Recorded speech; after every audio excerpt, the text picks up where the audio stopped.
Okay, my name is Shlomi Moyal. I've been doing Krav Maga since the age of 12, expert too, but more than that, expert in the field of women and children for the last 15 years.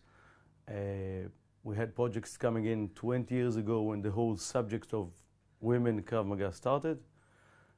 From then on, projects in high schools for years on end. I should say more or less around 10,000 women went in front of me. I instructed them in the last 15 years.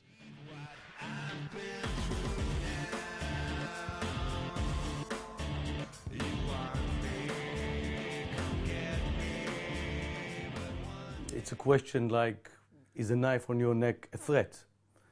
Women are afraid. Women, when they go out on the street by themselves, have 30 seconds, 1 minute until they get to where they want to get.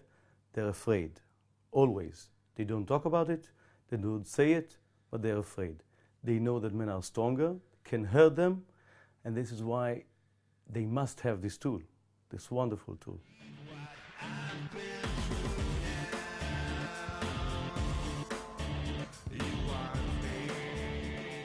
Basically because they have to.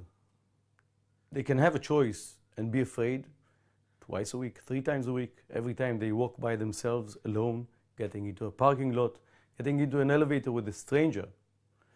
Or they can come, do a great class, a bit of fit, lose some weight while doing it, and get the confidence in themselves, in the technique that they have, and be sure that they can have a choice in whatever scenario they encounter. They must have it. Think as a mother, if you had a child, a daughter, would you want her to go into a class and learn how to defend herself? Then why don't you come? Women are afraid. They're afraid of admitting that they can be hurt. It's a fact. You can. You do. Look at the statistics. Why don't you do something about it? This is your choice.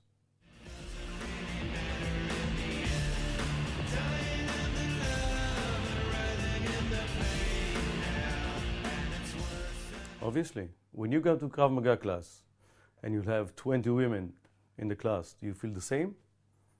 It's a different vibe, a different workout. They cannot concentrate. They cannot work hard as we do. They don't feel convenient with their bodies when there are men around. This is in context of the classes themselves. But the content is completely different. Women don't do punches. They have nails. They are used to this movement more than a punch. This will be the tool. Women don't need to do aggressive work and push-ups and sit-ups. They will always be inferior in power if a man comes and attacks them. They need different drills, different techniques, and a different workout in a seminar. If they want to come to a Krav Maga class and train like us, they're more than welcome. But most women don't. They need the tool, they need to protect themselves, nothing else.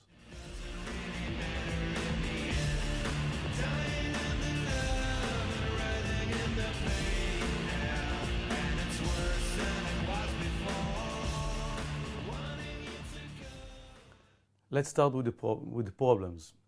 Men and women are different. Most attacks occur with someone you know. More than 75% of attacks happen with someone they know. And the attack happens because there is a miscommunication. Men and women talk differently. They think differently. And on this ground, there are many problems that occur. A woman doesn't deliver a strong enough no. And a man says, okay, she wants me. I know she wants me. I'll try harder. If she really doesn't want it, she'll do something. And they don't. This is the basic ground for the problem that men and women have. And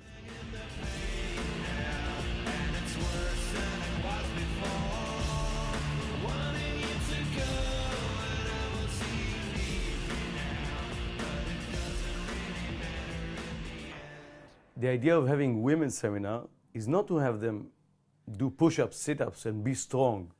It's not that it is if you're strong, then you can deal with a man. It doesn't work that way. We have a story of a student coming to a seminar after years of being a fighter, a real fighter, fighting women in rings and men in rings. She can kick both of our asses very easily, at least try. Still, when she went to a football match with a friend and he put a hand on her thigh, she acted like a woman. She tried to move it aside slowly with her hand, thus saying to him, I don't want it. Take your hand away. But a man, if you do this to a man, he understands, don't do it now, I don't want people to see. Do it later. As he tried again. And she was starting to flush and then went to the toilet and came back and didn't know what to do with herself.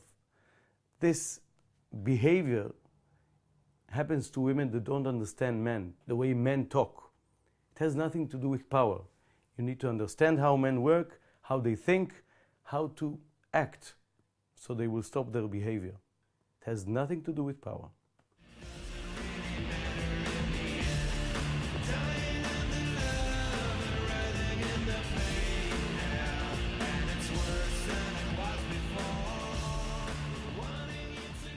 The reason men should teach and not women is because we are the enemy. We know best what happens if a woman kicks us in the groin. No woman can do that. And no woman will believe she can do a release from a choke, a headlock, or a knife threat if the attacker would be a woman. She can be the biggest woman around, with muscles from here to the mountains. Still, she's a woman. When a man grabs you, holds you, chokes you, and you do a release, and you see it works, you believe it. We are the enemy. When you are the instructor for women, you become a spy. You tell them all the little things that men don't want them to know. Don't kick us in the groin. Don't hurt us there. Don't attack us in the face and where and how. That's why men must be the instructors.